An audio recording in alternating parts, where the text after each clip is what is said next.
مفسر قرآن حضرت مولانا ادریس کاندھلوی قدس اللہ سرہ متراز ہیں۔ رؤیائے صالحہ کی صبح صادق خبر دے رہی تھی کہ عن قریب آفتاب نبوت طلوع کرنے والا ہے،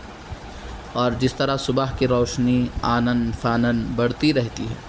اسی طرح رؤیائے صالحہ اور صادقہ کی روشنی بھی آنن فانن بڑھتی رہی، یہاں تک کہ آفتاب نبوت و رسالت فاران کی چوٹیوں سے جلوگر ہوا۔ جو قلب کے بصیر اور بینا تھے، مثلاً ابو بکر رضی اللہ عنہ، وہ سامنے آئے اور آفتاب نبوت کے انوار و تجلیات سے مستفید ہوئے، اور جو کور باطن اور خفاش دل تھے، جیسے ابو جہل، آفتاب کے طلوع ہوتے ہی خفاش کی طرح ان کی آنکھیں بند ہو گئیں اور نبوت و رسالت کے آفتاب عالم کی تمازت کی تاب لا نہ سکے۔